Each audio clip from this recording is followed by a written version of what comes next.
discussion, and we will be talking about the challenges to innovation and entrepreneurship in the Philippines. This will be moderated by Lala Rimando, the business desk editor at Rappler. Okay. Okay, and they'll be discussing what is preventing the local startup scene from taking off. One day I hope we could be more like Silicon Valley, but what are the current challenges that the Philippines is facing? So we have a great panel actually doing this, and one of the panelists is Undersecretary Mon Ibrahim of the Department of Information and Communications Technology. He served as one of the Deputy Commissioners of the Arroyo-era Commission on Information and Communications Technology and the Deputy Executive Director of the ICT Office, the precursor of the DICT. We also have Undersecretary Rosemary Edilion of the National Development Office, Planning and Policy Unit of the National Economic and Development Authority, or NEDA. She manages the blueprint of government policies, the Philippine Development Plan. Outside of government, we have two other panelists. Attorney J.J. Dicini is the managing partner of the Dicini and Dicini Law Offices. He is one of the leading information and technology law experts in the country today. And finally, last but not least, is Diane Estacio. She is the executive director of the incubator Ideal Space Philippines, a nonprofit organization dedicated to supporting innovation, technology development, and entrepreneurship as a path to nation building. So let's call them on stage with your moderator for this panel discussion. Please give them a big round of applause. Lala, take it away.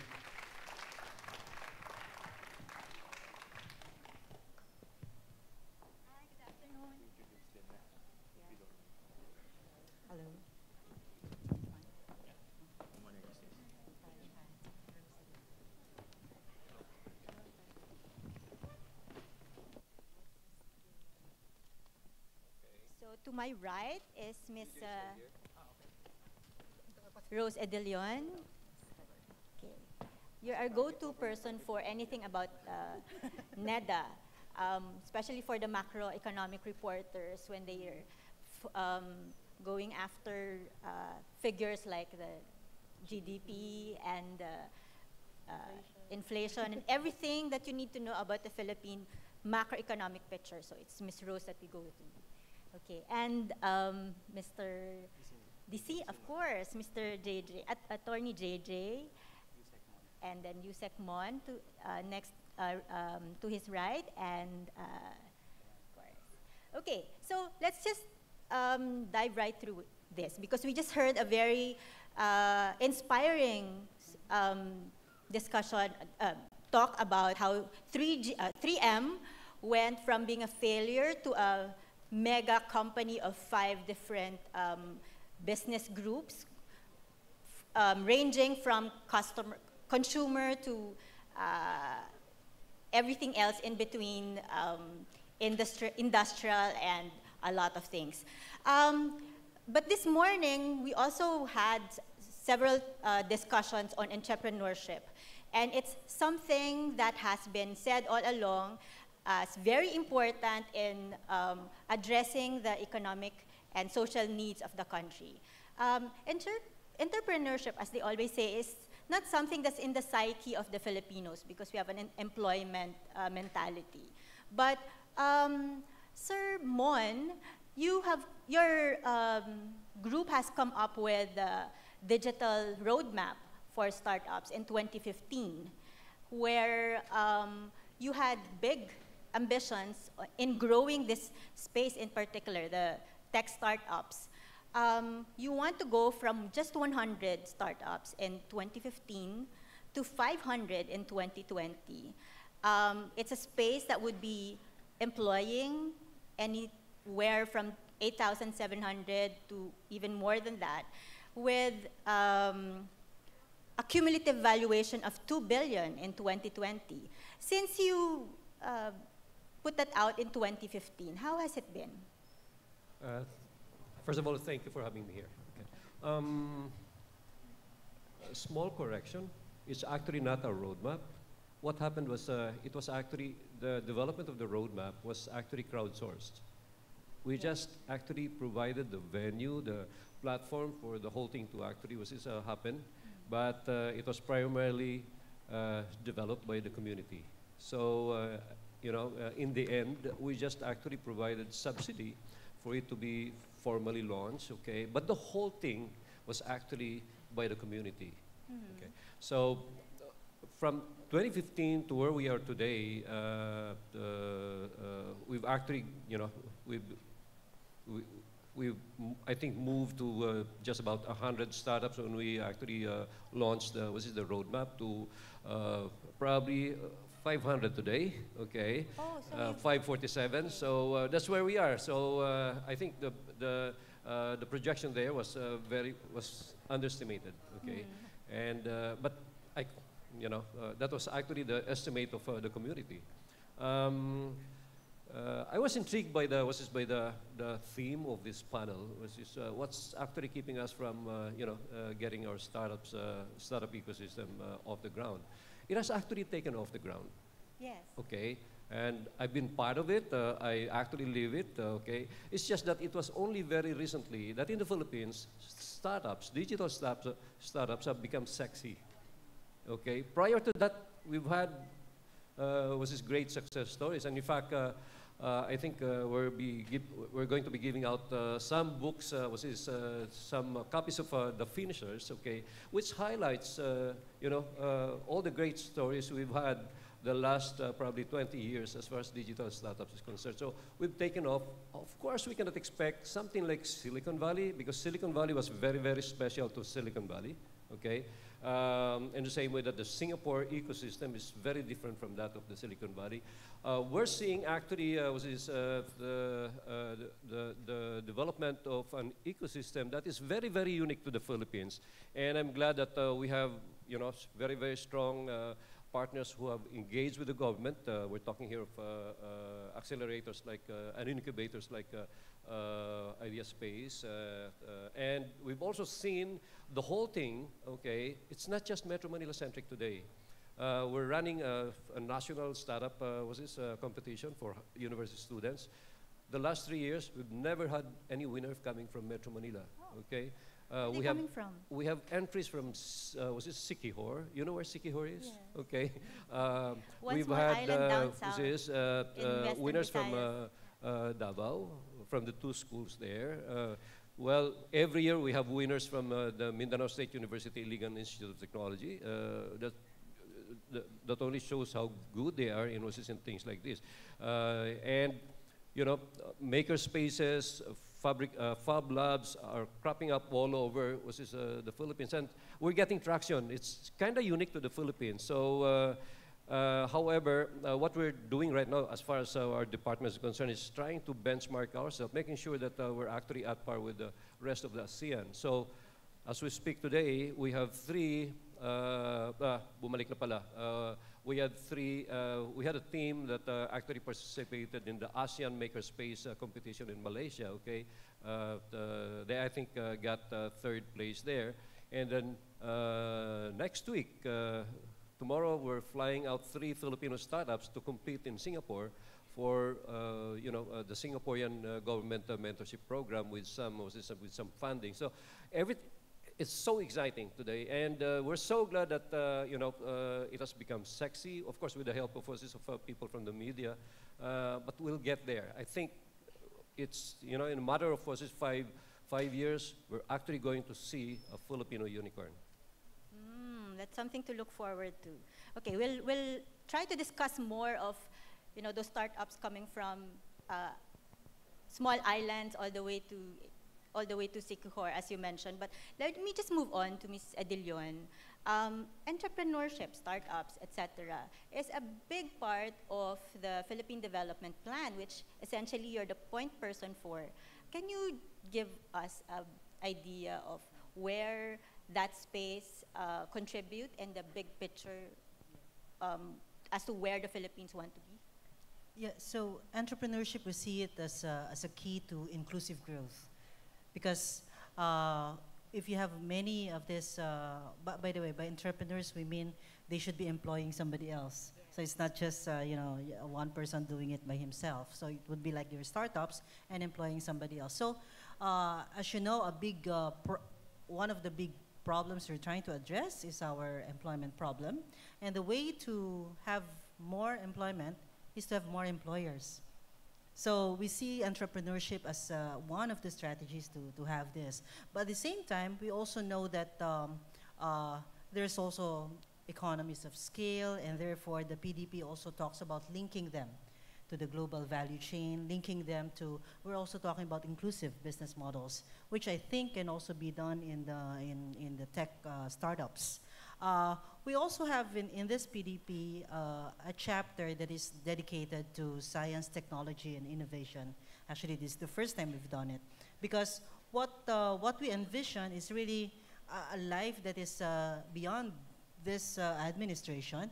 We want you know, a longer term perspective of development. And for that, we actually need to grow much, much faster, and we need the growth to be more and more inclusive. And again, the key to that is your entrepreneurship and also your innovation.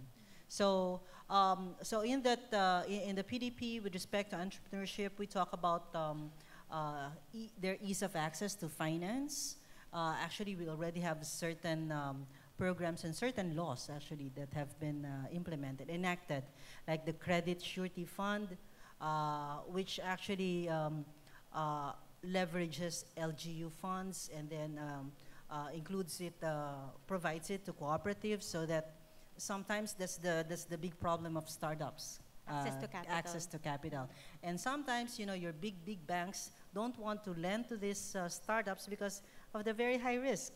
But then you have this Credit Surety Fund, which, you know, acts like a guarantee. You have LGU funds that provides the guarantee. You also have other national government funds there. So that's a big win for our startups. We also have,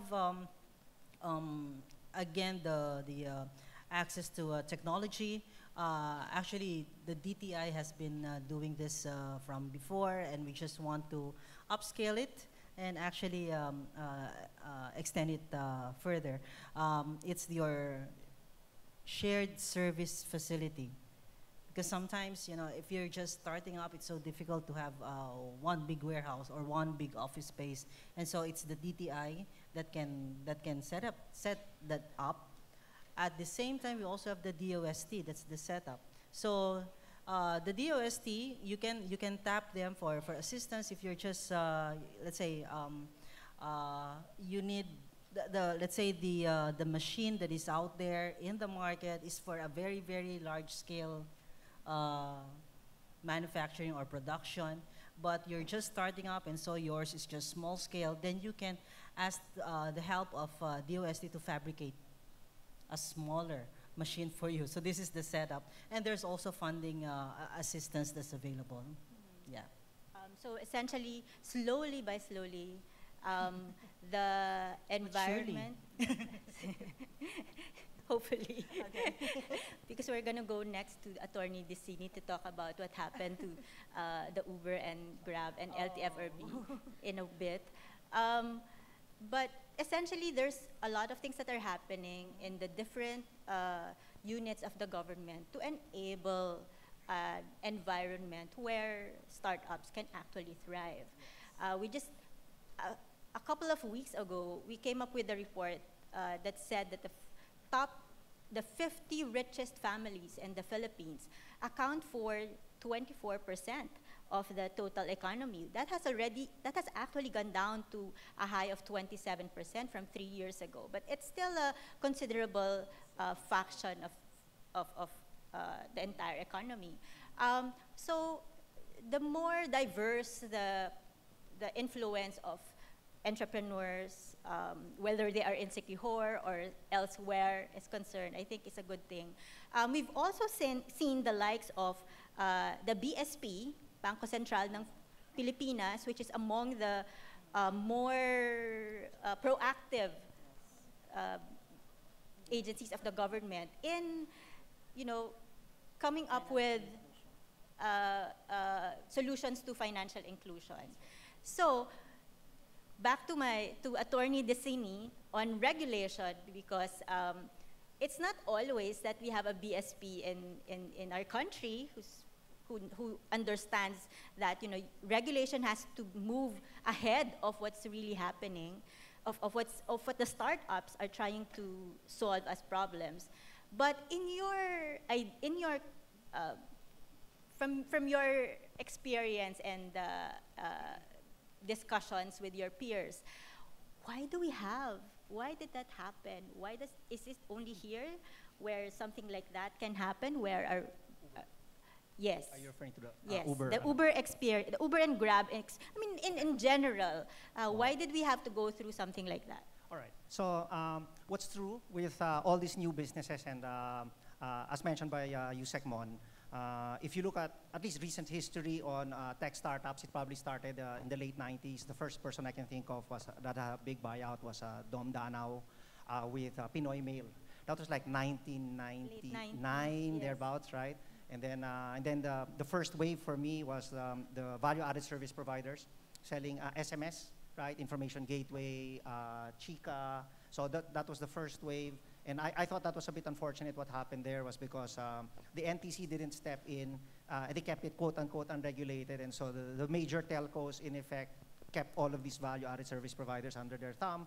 And as a result, I think because government didn't intervene to level the playing field, all of these SMS companies are now gone. And I think there were opportunities that were lost back then because back when SMS, value-added service provider, at the time when it was starting, we were the #1 in the world. Most number of SMS messages being sent from the Philippines. The value-added service providers here had a big playground to develop apps that they could have exported. But unfortunately, that didn't happen, and all of these guys ended up being bought out by the telcos, and they've all been, we've all since migrated now to the what we have now, sort of an open system, iOS, and Android created that system, sort of how do you call that, disintermediated the telcos. So now the telcos are now supporting the ecosystem. Going back to Uber, and this is really a constant problem for anybody who's involved in innovation, and this will always be this push and pull, and Uber is always in the center of that. Because Uber's business model does not fit in just about any regulatory place. Anywhere where they launch, at the time that they launch, they probably do not follow the law. And in the Philippines, we were quite unique. When it was launched here, there was everybody loved it. You know, there's big social media support for it. That when the LTFRB started enforcing the law as they understood the law, there was a big backlash. And what was interesting for us, and we were unique in Asia at that time, we actually passed rules specifically for Grab and Uber. TVNS. And this is the TVNS rules that the DOTR issued. Now, what was puzzling about the recent events, and it's interesting, the social media backlash was there as well, supporting Uber. What was interesting was that Uber knew that they were violating the rules.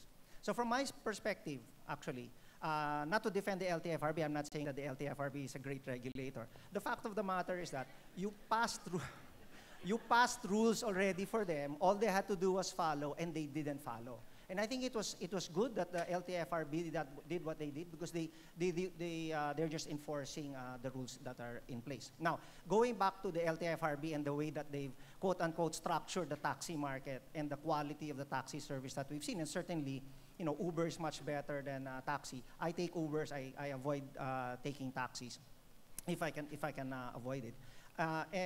And that's the problem, right? The rules that govern the taxi business was a law that was enacted, I think, in the 1920s or the 1930s. That's a public service law. So obviously, it doesn't translate well, 1935. It doesn't translate well to today. Iba yung premises, no? Unfortunately, we're stuck with that. And this is true for any innovator. You come into a system, you want to make things more efficient. An information platform makes easier for people to find each other in a marketplace, for example. But many markets are regulated by government very strictly, so financial markets, etc. We're going to see that with fintech. Fintech's going to slam into the financial sector, and the BSP has taken some leadership in terms of I think we're the first country in ASEAN to have virtual currency licenses, and the BSP Governor Espinilla announced that they'd already issued 2 licenses for virtual currency exchanges. We also have electronic money issuances, so the BSP is taking the lead, but actually fintech is going to slam not only on BSP, but it's going to be an SEC issue. Can you imagine if you issue an Ethereum that is equivalent to, say, a bond or equivalent to a share of stock? And then what if somebody issues something that looks like a derivative or an insurance product? The insurance commission is going to come into play. So you have SEC, you have BSP, you have Insurance Commission, all of this running over tech. Maybe the Department of ICT will need to take the lead. But right now, this is a big question. What we need, and the approach that's been taken in some countries, is that the regulator is allowed to suspend the rules temporarily to watch what would happen. So I mean, we don't have that law yet, but assuming that law is put into place, they call it a regulatory sandbox, where the finance regulator can suspend rules, allow these tech companies to operate within a certain barrier, right? And then in exchange, and this is actually in a sense where the DOTR, I think, failed in their rules. Well, not failed. They should have gotten the data. In exchange for the TNVS license, they should have said, give us the data, because it allows them to track traffic flows and where demand is, and then they could redirect taxi services in those areas as well. But that's what a regulatory sandbox is. You're allowed to operate free of regulations for a temporary period. In exchange, government gets the data, and this information then is used by government to create regulations. You know, the regulators that we have on stage, these are very, they're very enlightened regulators. I think Yusek Mon has been trying to take the lead on the startup. I mean, it's a monster, right? And it's hard to And if I may, that's actually what BSP, the Bangko Sentral ng Pilipinas, did. You know, they actually created a regulatory sandbox for blockchain technology to, because it's something that we don't actually understand. Right. That would allow us now to actually see where we should regulate and where we should not regulate, okay? And this is a concept, of course, very, very few of us in government truly understand. It's a good thing that my dissertation in my masteral is actually about it's innovation sandbox, but it's almost the same as a regulatory sandbox. That's a concept that we need to actually advocate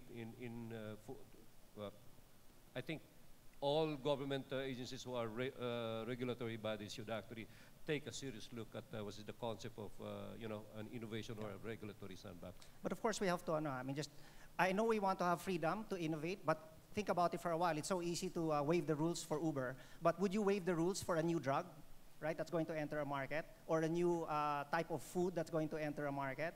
But you don't want that. So you understand offhand that we need the regulators to be there. Their job is to protect the general public, and to the extent that they can, then that is appreciated. But we should also understand that they're constrained by that. At the same time, they want innovation as well. And I think the Philippine government, the people in government that I've spoken to, they're very thoughtful individuals who do understand the complexities of the issues, but they're also constrained by the fact that there is a law in place that structures many of the markets where these innovators will have to operate. So we're in a waiting moment where we're hoping that the regulators can catch up or learn more about these new spaces, innovative spaces where the entrepreneurs, startup and entrepreneurs are trying their best to solve society's problems. Yes, that's correct. So let me just move on to Dayan now. You're the only one in the panel who's directly involved with the tech startups themselves. So can you just share to us some examples of areas or specific startups as well, as far as challenges and successes that you've seen? Yeah. Good afternoon, everyone. Just to make you understand more, if in case some of you in the audience don't know what an accelerator does, it really accelerates someone with an idea to push them to prototype, and someone with a prototype to push them to look for customers and get customers, someone with customers to get more customers. So that's what we do. Idea Space is an accelerator. I think the biggest problem we have is really talent pool. Our talent pool, as you said, we're born into a world where we're conditioned to be an employee and not an entrepreneur. We're conditioned to follow and not to challenge. And so it's difficult for many people to become an entrepreneur. The great thing is that there are lots of young people, and the millennials, I think, and the older millennials, I think, are, to me, the hope. We need to have more numbers. We're only 547 technology-based startups that we can account for, versus Israel, well, they claim to have 3,000. Their population is what, 4, 5 million? Our population is 110, and we only have 547. Indonesia is so much ahead of us. Yes, they're 300 million plus, but or something like that. But they have, I think, more than 1,000 technology startups. So I think we need more and more people to get into it. And as a gentleman from 3M said, don't be afraid to fail. There is a fear of failure in most of our families. Just how the kids are conditioned, don't fail in school. I think the best place to fail is in school. The safest place to fail is in school. Our chairman, Manny Pangilinan, who started Idea Space, said the safest time for people to fail is when they're young, because Tell that to the you parents learn who how to pick up expect their kids to bring home test papers with an A or an A plus there. I think it's when you judge your child that you failed. I think that parents should say, why didn't you make it? Why didn't you make the cut? And that's what makes a stronger entrepreneur. Each time he fails, he gets insight. Why I failed, why it didn't work. Why could I have found someone who could complement my weakness? It's that failure that allows you to try to be better than what you were before. And I think that's our challenge. In our culture, it's not in our culture to be allowed to fail. It's a shame to fail. So we have, I think, for me, I think that we shouldn't lose hope when the regulators have challenges for our startups. We have several startups who, you have to really reach out and talk to the SEC what crowdfunding is all about. You have to reach out to BSP to talk about what blockchain is all about. So it's a perpetual conversation. I think that negative energy is not going to help innovation. If we're slamming the LTFRB for, you're like this and like that, I don't think that energy is not going to go anywhere. It's just going to stress us and kill us more. But really reach out and really talk to them and make them understand these are new things, these are new technologies. Government is always, they want to play safe. So we have to understand their side. But then it's in the conversation where they'll be able to understand what new technology can bring and really feed 110 million Filipinos. Okay, so we moved from macroeconomy to the regulatory space, then we went to the home. As it's essentially we're saying, okay, it's good to have entrepreneurs who are innovative, but there's a lot of areas where we still need to improve on. So we'll reach the likes of what you said, Indonesia and Israel. But one thing about Indonesia is that they also have a lot of the big conglomerates helping out or starting, essentially investing in startups. We don't have that in the Philippines. I think we're starting to have. I mean, there's there are 2 or 3, but we need more, I think. Yes, so we do need more.